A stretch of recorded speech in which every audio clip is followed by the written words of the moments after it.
Shri Venkateswara gold తాకట్టులో ఉన్న మీ బంగారాన్ని విడిపించి కొనబడును.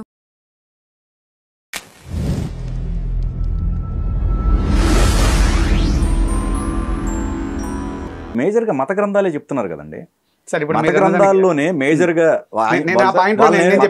మతానికి మత గ్రంథం ఎంత ప్రమాణము, సెక్యులరిజానికి భారత రాజ్యాంగం అంతే ప్రమాణం. అవునా కదా? రాజ్యాంగం ప్రకారం సెక్యులరిజం అంటే ఏంటో చెప్పమనండి. ఎటువంటి మతము ఎటువంటి కులము లేని వాడిని సెక్యులర్ అంటారు సార్ ఇండియాలో. ఎటువంటి మతము కులము లేని వాడిని సెక్యులర్ అని అంటారు. కానీ అది కరెక్ట్ కాదు. చెప్పండి. అది కూడా కరెక్ట్ కాదు. అందరూ ఈ దేశంలో స్వాతంత్రం కోసం పోరాడిన తర్వాత ప్రతి మతం ప్రతి వాళ్ళు దీంట్లో భాగం అయ్యారు కనుక అందరూ కలిసి ఉండాలి అని అనుకున్నప్పుడు సెక్యులర్ అనే వర్డ్ని యూజ్ చేశారు. ఇది హిందూ దేశం కావాలని, ఇది మైనారిటీ, ఇది ముస్లిం దేశం కావాలని అనేది ఇంకోటి ఆ టయానికి లేదు. ఈ స్వాతంత్రం వచ్చే టయానికి, రాజ్యాంగం రాసే టయానికి ఆ టైంలో కొన్ని రోజులు లేదు. లేకపోతే మరి డివిజన్ అప్పుడు అంతమంది ఎందుకు చనిపోయారండి? పాకిస్తాన్ వాళ్ళు అడిగారు. అప్పుడు గాంధీ గారు, అప్పుడు ఉన్న నాయకులు అందరూ కూడా అంగీకరించిన మీదకే వాళ్ళు పక్కకి వెళ్ళిపోయారు. దీని మీద మీ కామెంట్. భారతదేశం అసలు ఎలా విడిపోయింది సార్? దేని కారణంగా విడిపోయింది సార్? పాకిస్తాన్ ఎందుకు విడగొట్టుకుని తీసుకెళ్లారు వాళ్ళు? ఇప్పుడు ముస్లింలందరికీ ప్రత్యేక దేశం కావాలని మరి మొత్తం ముస్లింస్ అక్కడికి పోకుండా ఇక్కడ మిగిలిపోయారు చూసారా కొంతమంది. ఇప్పుడు వాళ్ళు ఇక్కడ చలామణి అవుతూ అసలు ఈ దేశం మాది, ఈ దేశం కోసం ఎక్కువ మంది మా వాళ్ళే ప్రాణాలు ఇచ్చారంటున్నారు. అరే, మీరు ఈ దేశాని కోసం ప్రాణం ఇవ్వాలా? ఈ దేశాన్ని మొక్కలు చేయడం కోసం ప్రాణాలు అడ్డం పెట్టారు మీరు. అండ్ ఇంకోటి, భారతదేశం నుంచి పాకిస్తాన్ చాలా మంది వెళ్ళిపోయారండి. ఆ వెళ్ళిపోయిన వాళ్ళ ఆస్తులన్నీ ఏమైనాయి? ఇక్కడ ప్రభుత్వాలు స్వాధీనం చేసుకోవాలా, ఇక్కడ హిందువులు స్వాధీనం చేసుకోవాలా. ఈ రోజు కూడా అవి వక్ఫ్ బోర్డ్ అని చెప్పేసి ఒకటి ఏర్పాటు చేసి ఆ రోజు పాకిస్తాన్కి మైగ్రేట్ అయిపోయిన ముస్లింల ఆస్తులన్నింటినీ కూడా మళ్ళీ ముస్లిం కంట్రోల్లోనే పెట్టించారు. ఇప్పటికీ 9,70,000 ఎకరాల భూమి వక్ఫ్ బోర్డ్ కంట్రోల్లో ఉంది. ఈ రోజుకి కూడా పాకిస్తాన్లో నుంచి కూడా చాలామంది హిందువులు వలస వచ్చారు సార్. చాలామంది హిందువుల శవాలు వచ్చాయి. చాలామంది ఆడబిడ్డలు శీలం పోగొట్టుకుని అక్కడే చనిపోయారు. అవునా? ఇలాంటి అత్యాచారాలు భారత్ నుంచి ఎవరైనా చేసి పంపించారా ముస్లిమ్స్ని? లేదుగా. మరి పాకిస్తాన్ నుంచి వలస వచ్చిన హిందువుల ఆస్తులు ఇప్పుడు అక్కడ ఏమైనా ఉన్నాయా? పాకిస్తాన్లో హింగ్లాజ్ మాత ఆలయం ఏ పరిస్థితుల్లో ఉంది? అక్కడ లౌడి సమాధి, రాముడి కొడుకు లౌడి సమాధి అక్కడే ఉంది లాహోర్లో. ఆ సమాధి పరిస్థితి ఎలా ఉంది? మిగతా హిందూ దేవాలయాలన్నీ మచ్చుకు కూడా అక్కడ లేకుండా అయిపోయినాయి కదా. పాకిస్తాన్కి ఎందుకు సెక్యులరిజం నేర్పలా ఎవడు? పాకిస్తాన్లో సెక్యులరిజం ఇప్పటికీ లేదు. మరి భారతదేశం మాత్రమే సెక్యులర్గా ఉండాలని యానాకుడుకు సార్ డిసైడ్ చేసింది. ఆ రోజు మాట్లాడితే వీళ్ళందరూ కూర్చొని పెద్ద మనుషులు సంతకాలు పెట్టారంటాడు. ఈ పెద్ద మనుషులు అందరూ సంతకాలు పెట్టినప్పుడు అది ప్రజాభిప్రాయం అయిందా? ఆ రోజున సగటు భారతీయుడి యొక్క అభిప్రాయం ఏంటి అని ఎవడన్నా అడిగాడా? ఒక్కదానికన్నా రెఫరెండం పెట్టాడా? పెట్టలేదు కదా. పాకిస్తాన్ వాడికి లేని సెక్యులరిజం ఎక్కడేం సార్? భారతదేశంలో బతుకున్న ముస్లిమ్స్, భారతదేశంలో ఇప్పటికీ బతుకుతున్న ముస్లిమ్స్ ఎవరైతే ఉన్నారో వాళ్ళు పరాయి దేశం నుంచి ఇక్కడికి వలస వస్తే ఇక్కడ వాళ్ళ పౌరసత్వాన్ని క్రమబద్ధీకరించి మనం బ్రతికిస్తున్న కాందసికులాళ్ళు అంతే. వాళ్ళు ఈ దేశపు సొత్తు ఎప్పటికీ అవ్వరు.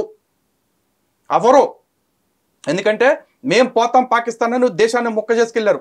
ఆ రోజు వీళ్ళు ఇక్కడికి పోకుండా ఇక్కడ ఉండటానికి కారణం భారతదేశంలో మెల్లగా మళ్ళీ వ్యాప్తి చేసుకుంటూ మతాన్ని పెంచుకుంటూ భారతదేశాన్ని కూడా ఇస్లామిస్తాన్గా మార్చాలన్నదే వాళ్ళ కుట్ర.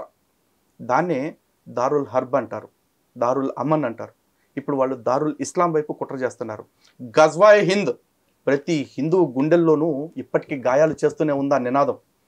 భారతదేశాన్ని మతరాజ్యంగా మార్చాలి అన్న వాళ్ళ సంకల్పమే గజ్వాయ్ హింద్. అది ఇప్పటికీ ప్రతి హిందువుని పొడుస్తూనే ఉంది. ఇన్ని జరిగిన తర్వాత కూడా హిందువు మేల్కోకుండా నేను సెక్యులర్గానే ఉంటాను, నేను పక్కింటోడైనా ఈ ఇంటోడైనా నా తండ్రి అనుకుంటాను, నా అమ్మకు మొగుడే అనుకుంటాను అని ఎవరన్నా అనుకుంటే అది వాళ్ళ చేతగానితనం అంటాను, సిగ్గిడి చేసిన తనానికి నిదర్శనం అంటాను. మనోహర్ గారు, ఇప్పుడు లలిత్ గారు చెప్పిన దాని ప్రకారం ఇప్పుడు మన డివిజన్ అప్పుడు పాకిస్తాన్లో హిందువులు శాతం ఎంతమంది ఉన్నారండి? 26% అండి. నాకు తెలియదు సార్. సరే, ఓకే, 26% చెప్తున్నారు.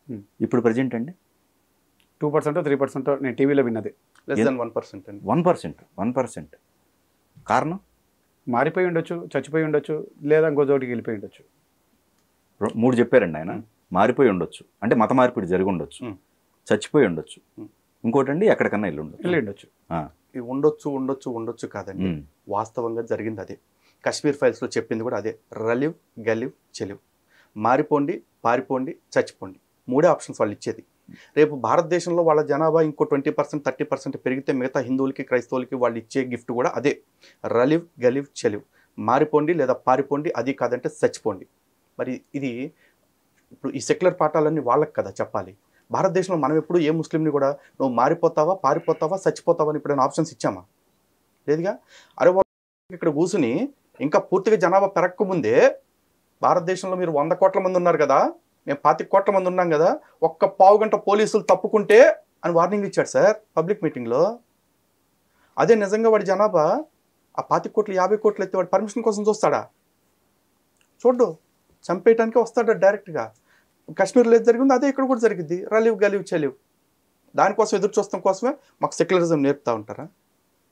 సెక్యులరిజం అంటే ఏంటో స్పష్టంగా ఆయన చెప్తానంటే చెప్పమనండి. లేదు నాకు తెలియదండి అని చెప్పేసి అంటాడు, అప్పుడు నేను చెప్తాను. మనోహర్ గారు సార్, దీంట్లో వీరు చెప్పిన దానికి లాస్ట్ టైం ఎవరైతే ఒక నాయకుడు మాట్లాడాడో, అక్బరుద్దీన్ ఓవైసీ అండి, ఒక నాయకుడు అవును. మాట్లాడాడో, ఈ దేశంలో అప్పటికి ప్రధానమంత్రిగా మోడీనే ఉన్నారు, ఇక్కడ కేసీఆరే ఉన్నారు, చట్టం ఏం చేసింది సార్? అప్పుడు ప్రధానమంత్రి మోడీ లేడండి. బహుశా మీరు అంటే ప్రధానమంత్రి మోడీనే సార్. అది మాట్లాడినప్పటికీ ప్రధానమంత్రి మోడీనే. అది మాట్లాడి ప్రధానమంత్రి మోడీ కాదండి, మన్మోహన్ సింగ్ గారు. అప్పుడైతే ఏది రీసెంట్ గా ఆయన మాట్లాడింది కూడా 4 ఏళ్ల కిందట 5 ఏళ్ల కిందటే. ఎవరండి ఆయన మాట్లాడి 15 ఏళ్ళు అయిందండి? లేదు సార్, రీసెంట్ గా కూడా మాట్లాడాడు. ఏమైంది సార్? చట్టాలు గూగుల్ చేసి చూసుకోండి సార్, ఎందుకంటే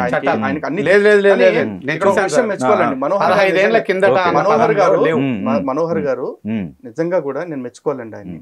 తనకి ఏమీ తెలియకపోయినా చాలా కాన్ఫిడెంట్ గా మాట్లాడుతున్నారు. తను చెప్పేది అబద్ధం అని తెలియకపోయినా లేదా అబద్ధం అని తెలిసినా సరే చాలా కాన్ఫిడెంట్ గా మాట్లాడుతున్నారు. నేను ఇంకోటి కూడా దీంట్లో ఇక్కడ చెప్పేది ఏంటంటే సార్, నాకు యాక్చువల్గా ఇప్పుడు వీరు ఏదైతే చెప్పారో దీని మీద నేను చాలా సందర్భాల్లో మాట్లాడింది కూడా ఒకటే సార్. ఈ దేశంలో ఎవరు జీవించాలన్నా రాజ్యాంగానికి లోబడే జీవించాలి. ఏ గ్రంథం ఉండాలన్నా కూడా దానికి లోబడే ఉండాలి. మనోహర్ గారు, ఇప్పుడు ఏదైతే బైబిల్లో కానీ ఖురాన్లో కానీ పరమత ద్వేషం, పరకుర ద్వేషం ఉన్నట్టయితే ఆ బైబిల్ని ఆ ఖురాన్ని బ్యాన్ చేయాలి. సో మరి పాకిస్తాన్లో మరి అది జరుగుతున్నప్పుడు మీ లౌకికవాదం పనిచేయలేదా పాకిస్తాన్లో? వాళ్ళకి మాకేం సంబంధం సార్? అక్కడ నేనేం లేను కదా. అక్కడ నేను ఈ దేశంలో ఉన్నప్పుడు నేను మాట్లాడతాను కానీ పాకిస్తాన్ లో అక్కడ నువ్వు కష్టాల్లో ఉన్నది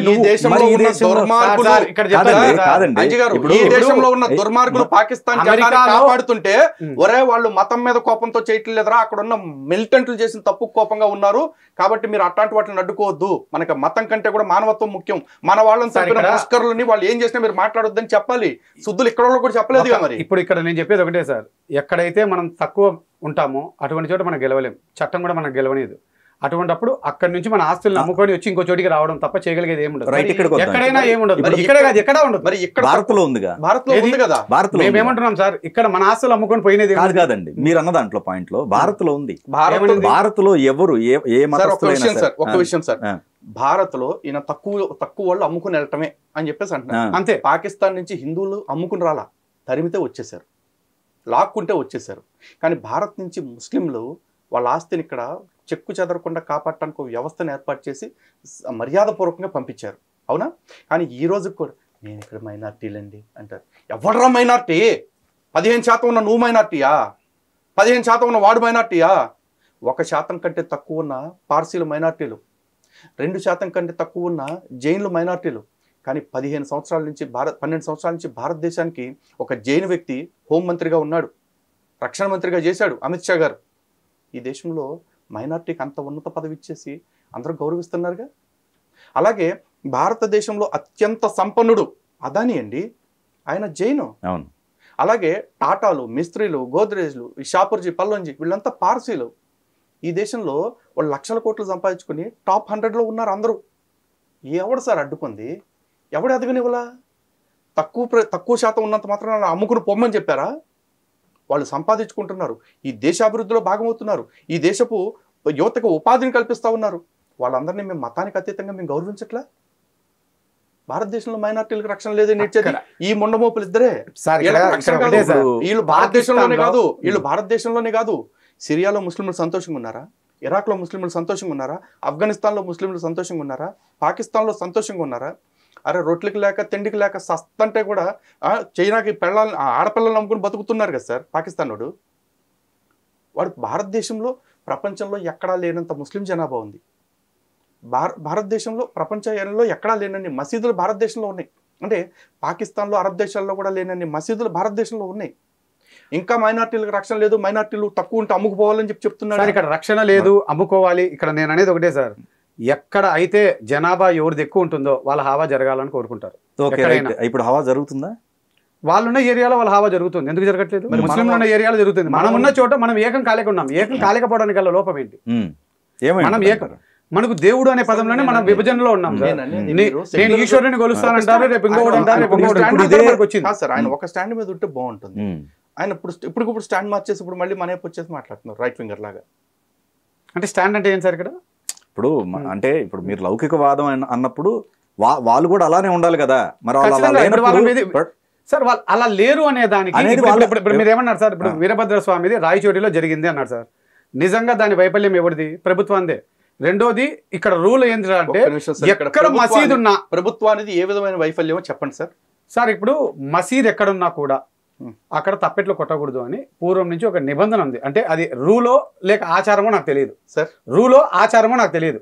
మసీదు ఉన్న చోట తప్పెట్లు కొట్టరు, మా ఊర్లో కూడా కొట్టరు. మసీదు ఉన్న చోట మామూలుగా వెళ్ళిపోతారు. ఇక్కడ ఆ విధమైన సిచ్యువేషన్ ఉన్నప్పుడు లా అండ్ ఆర్డర్ చూసుకోవాల్సిన బాధ్యత ఎవరిది? పోలీస్దే కదా సార్. ఇది సెక్యులర్ దేశం కదా ఇప్పుడు ఆయన చెప్పిన లెక్క ప్రకారం. మరి సెక్యులర్ దేశంలో రోడ్డు మీద కూడా వాడి హక్కులే నడవాలా? వాడి మసీదులోకి నేను తప్పట్లు కట్టుకుని తీసుకెళ్ళాను అనుకోండి, నన్ను తప్పట్టండి. మసీదు ముందు నుంచి నడవద్దంటే ఒక నిమిషం సార్. మసీదు ముందు నుంచి పోవద్దంటే నా ఆచారం 1300 ఏళ్ల నుంచి ఉంది. ఆడి మసీదు 3 ఏళ్ల క్రితం వచ్చింది. ఇప్పుడు నేను 3 ఏళ్ల క్రితం వచ్చిన ఆడి మతం కోసం, మత కేంద్రం కోసం 1300 సంవత్సరాల నా ఆచారాన్ని తొంగలో తొక్కేయాలా? నేను వదిలేసుకోవాలా? వాడిని పోన్లే కదా బతుకు నా దేశంలో అని చెప్పి వదిలినందుకు నేను ఈ దేశంలో నా మనసుని మతాన్ని చంపేసుకుని బతకాలా? చెప్పమనండి. 1300 సంవత్సరాలు అనేది ఫస్ట్ తప్పు సార్. ఫస్ట్ అది తప్పు. రెండోది అక్కడ ఊరేగింపు అనేది ఎన్ని ఏళ్ళగా జరుగుతుంది అనేది ఒకటి అవసరం. ఎన్నాళ్ళ నుంచి చెప్పమనండి. ఆయన 1300 అనేది ఫస్ట్ తప్పు. కరెక్ట్ ఏంటో చెప్పండి. మీరు కరెక్ట్ అనేది ఎండోమెంట్స్ డిపార్ట్మెంట్ అనేది ఈ దేశంలో ఉండబట్టే 60 ఏళ్ళు సార్. ఎండోమెంట్ స్వామి గుడి నాది. ఎండోమెంట్ సంవత్సరం ఎండోమెంట్ ఎప్పుడు వచ్చింది? ఏ సంవత్సరంలో వచ్చింది? ఎండోమెంట్ రాకముందు గుళ్ళు లేవా? ఎండోమెంట్ రాకముందు ఆచారాలు లేవా? సంప్రదాయాలు లేవా? 1300 సంవత్సరాలు తప్పు అన్నప్పుడు ఎప్పుడు మొదలైందో చెప్పమనండి. దాని తర్వాత ముందుకెళ్తుంది డిబేట్. సార్ 1300 సంవత్సరాలు అనే పదానికి ఆనాటి కాలంలో ఇటువంటి మెరవన్లు అనేవి పూర్వం లేవు. ఎన్నాళ్ళ నుంచి జరుగుతుందో ఇది ఇప్పుడు మెరవన అనేది కూడా ఈ మధ్య కాలంలో వచ్చిండేది కొన్ని చోట్ల. అయితే ఇప్పుడు వాళ్ళు ఎవరైతే వ్యతిరేకించారో పోలీసు వారు ముందుగా వాళ్ళకి హెచ్చరిక చేసి ఉండాలి. అది పోలీసుల వైఫల్యమే. మత ఘర్షణలు జరుగుతాయి అనే అనుమానం ముందుగా ఉన్నా ఇట్లా ఒక మెరవని వస్తుందని, ఎందుకంటే ఇప్పుడు ఒక మెరవని చేసే ముందు పోలీసు వాళ్ళకు లెటర్ పెడతారు, సో ఆన్ సో టైంలో మేము పలాని సర్కిల్లో ఇట్లా తిరుగుతున్నాము అని. ఆ సర్కిల్కు లా అండ్ ఆర్డర్ ఇవ్వాల్సిన బాధ్యత వాళ్ళదే. ఆ బాధ్యత టైంలో పోలీసులు దాన్ని నిర్వర్తించలేకపోయారు, కానీ పోలీసులు బాధ్యులు అవుతారు. ఈ ఘర్షణలు జరగడానికి బాధ్యులు పోలీసులే తప్ప వీళ్ళు కాదు. వీళ్ళు జరుగుతుందన్నప్పుడు ముందుగా వీళ్ళని ఎందుకు ప్రొటెస్టెడ్గా ముందుగా లోపల వేయలేదు? కదండి. ఇక్కడ ఏమంటున్నారంటే సిస్టమ్ బిఫోర్ మాకు ధర్మం అనేది ముందే ఉంది అని చెప్తున్నారు సార్. ధర్మం అనేది రాజ్యాంగం మాత్రమే సార్. ఇక్కడ హిందూ ధర్మం అనేది ఇక్కడ వేరు సార్. రాజ్యాంగమే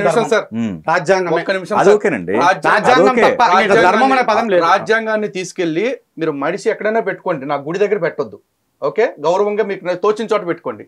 నా గుడిలో నాకు ఆగమ శాస్త్రం ప్రకారమే నేను నడుస్తా, నా గుడిలో నా ఆచారం ప్రకారమే నేను నడుస్తా. And article 25 freedom to practice preach and profess religions అని చెప్పేసి హక్కు ఇచ్చిందిగా. అందులో ముస్లింలు క్రైస్తవులైన హిందువులు లేరా? నాకు నచ్చిన మతాన్ని నేను ప్రకటించుకోకూడదా, ప్రచారం చేసుకోకూడదా? ఆర్టికల్ 26 ప్రకారం నాకు నచ్చిన మత కేంద్రాన్ని నేను నిర్మాణం చేసుకుని ఏర్పాటు చేసుకుని నిర్వహించుకునే హక్కు నాకు ఉంది. మరి నా హక్కుని ఎండోమెంట్ పేరుతోటి లాక్కుని వాళ్ళ గుప్పెట్లో పెట్టుకుని కబ్జాలో పెట్టుకుంది ఎవడు సార్? చెప్పమని. నా హక్కుని కాలు రాసిన రాజ్యాంగాన్ని, ఒక్క నిమిషం, నా హక్కుని కాలు రాసిన రాజ్యాంగాన్ని, నా ఆర్టికల్ 26 నాకు ఇచ్చిన స్వేచ్ఛను లాక్కుంటున్న రాజ్యాంగాన్ని మరి వాళ్ళు ఎందుకు ప్రశ్నించట్లేదు సార్? నా దగ్గరకు వచ్చి ఎందుకు నీతులు చెప్తున్నారు?